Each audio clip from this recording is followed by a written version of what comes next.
Bem-vindos ao podcast desta noite. Hoje falaremos sobre as cores da alquimia e também sobre as duas vias alquímicas. As duas vias são denominadas de via direta ou via breve e via longa ou via úmida. A via direta ou breve também é chamada de via seca. E a via espiral ou longa também é denominada de via úmida. Os alquimistas disseram, em sua linguagem metafórica, que para realizar a grande obra pela via seca são necessários 8 dias, e que para realizar a pedra filosofal pela via úmida são necessários 18 meses.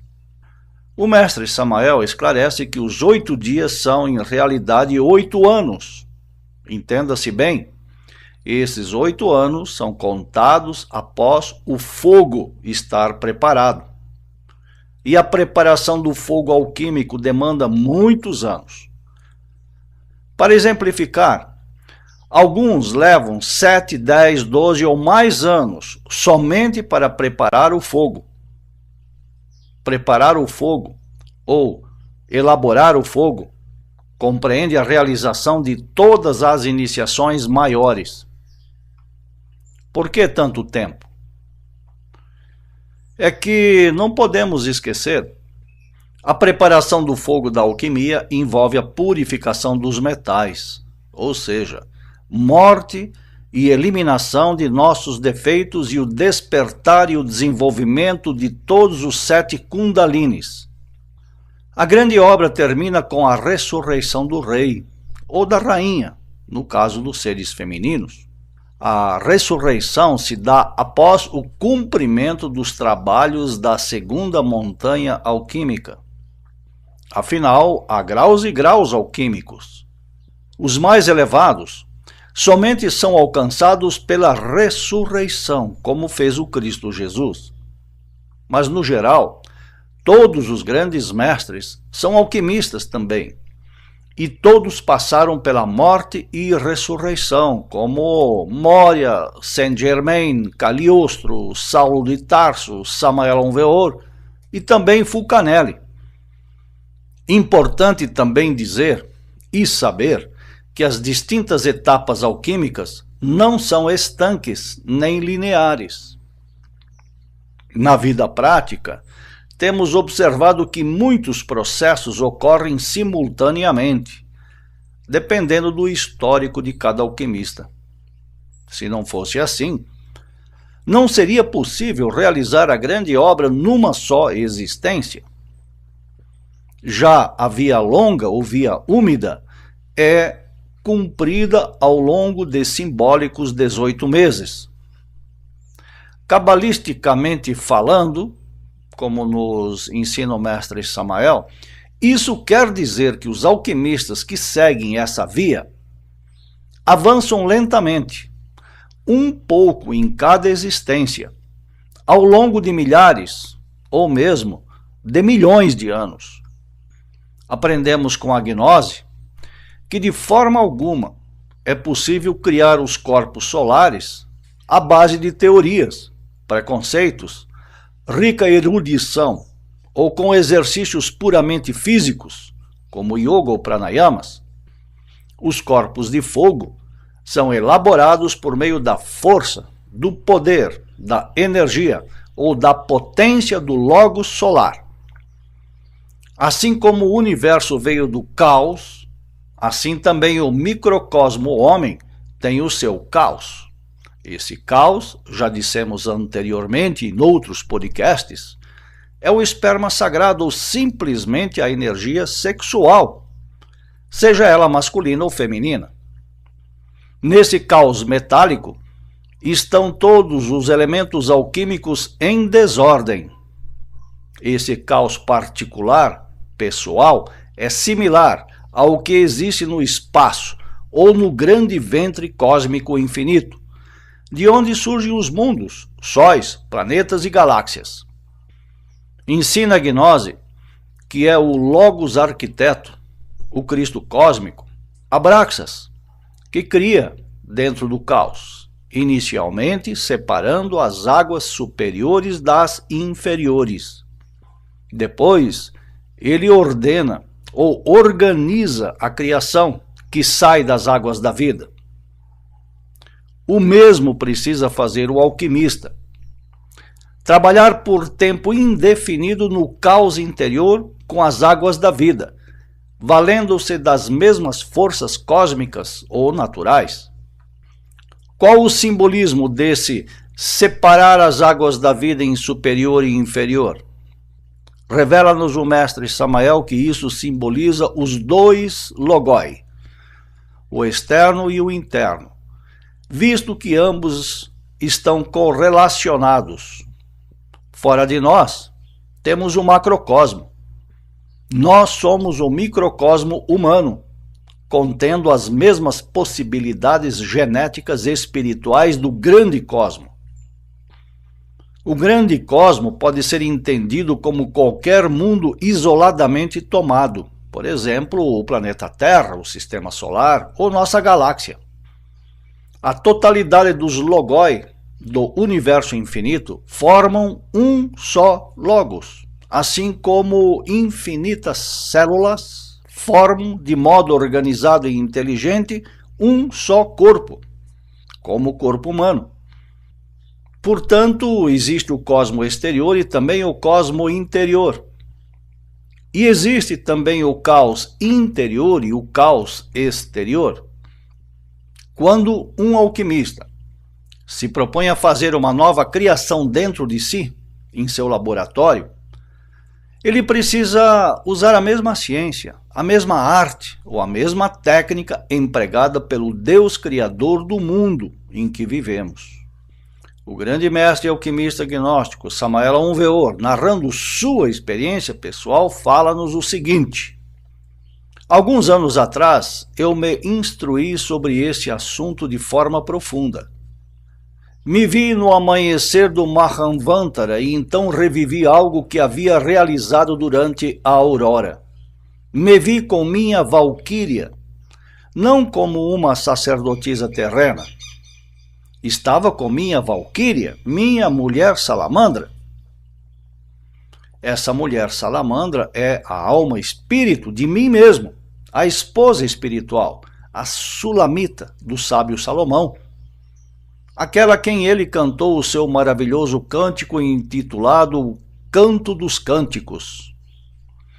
Ela é a esposa interior que cada um leva dentro de si. Na aurora do dia cósmico, eu me vi como um daqueles do exército da palavra, o verbo. Então trabalhei com ela, atuando como cosmocrator. Ela fez subir em seu ser a água superior, separando-a da água inferior, caótica. Ela agiu como a água e eu como fogo. Depois, aquela água, unida pelo fogo, foi fecundada. Formou-se algo extraordinário, um novo tipo de caos, de onde nasceu o sementeiro da vida. Assim como eu procedi, procederam todos os cosmocratores, e assim surgiu o universo no amanhecer do dia cósmico, depois da noite profunda do Pralaya. Assim se dá no macrocosmo, e assim o alquimista precisa fazer em si mesmo, em seu laboratório alquímico. Durante o decorrer da obra alquímica, temos uma sucessão de cores que podem ser observadas no interior do vaso alquímico. 3 são as cores predominantes: o preto, o branco e o vermelho. A cor negra é a primeira que aparece, já no início da obra, sendo atribuída a Saturno. Os alquimistas referem-se a ela como o chumbo dos filósofos, o dragão negro, corvo ou cabeça de corvo, sendo associado à terra, à noite, à morte e à putrefação.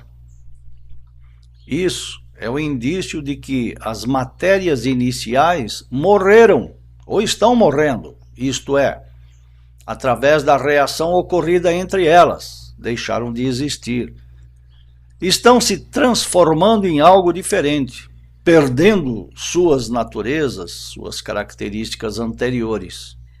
Este negror deve ser lavado ou purificado pelo acréscimo de outra substância até obtermos a cor branca, associada à pureza. Esta operação é denominada de decapitar o dragão ou decapitar o corvo. Corresponde à purificação da matéria, ao renascimento, à passagem da noite para o dia, da morte para a vida, significando que, da união das matérias iniciais, mortas na fase de putrefação, obtivemos uma nova substância, mais nobre e mais pura. Entenda-se claramente que união das matérias iniciais se dá pelo ato sexual entre um homem e uma mulher. O ato sexual é o que em alquimia se denomina de submeter as matérias a um calor ou fogo intenso. Por fim, temos a cor vermelha, símbolo do fogo, indicando a completa maturação, a consecução da obra, a obtenção da pedra filosofal sob a forma de cristal ou pó vermelho, correspondendo à predominância do espírito sobre a matéria. Essas são as 3 cores básicas. Muitos autores falam de outras cores, como o amarelo ou citrino, a cauda do pavão ou as cores do arco-íris. Explica Fulcanelli que essas cores, em número de 3, desenvolve-se segundo a ordem invariável, que vai do negro ao vermelho, passando pelo branco. Mas como a natureza não dá salto, há muitas outras cores ou etapas que aparecem entre essas 3 principais. E Fulcanelli nos avisa: não se prendam muito nas cores, lembrando que alguns autores se referem às cores de modo simbólico para tratar de outras fases da obra. Hermes Trismegisto diz: Codex Corvo nascitur, uius artis est principium. Ou seja, é preciso ter claro que é pela separação da fumaça negra, suja e mal cheirosa do negro nigérrimo, que se forma nossa pedra astral, branca e resplandecente, que contém em suas veias o sangue do pelicano. É nesta primeira purificação da pedra, nesta brancura luzente, que termina a primeira chave da primeira obra. Em pura terminologia gnóstica moderna, podemos dizer: o negro é o estado atual de todo aquele que chega ao templo alquímico. O branco é o estado interior daquele que realizou os trabalhos de morte de seus defeitos. O amarelo ou citrino é o estágio da cristificação ou alquimização de sua mente. Trata-se da conquista ou reconquista do grau de Buda. O vermelho ou ruivo corresponde à 5ª iniciação maior, quando se nasce nos mundos internos como adepto. Porém, isso não quer dizer que a grande obra tenha sido concluída. Há muitos outros graus de perfeição que precisam ser elaborados internamente até que a pedra cúbica esteja perfeita. Até aqui nossas palavras.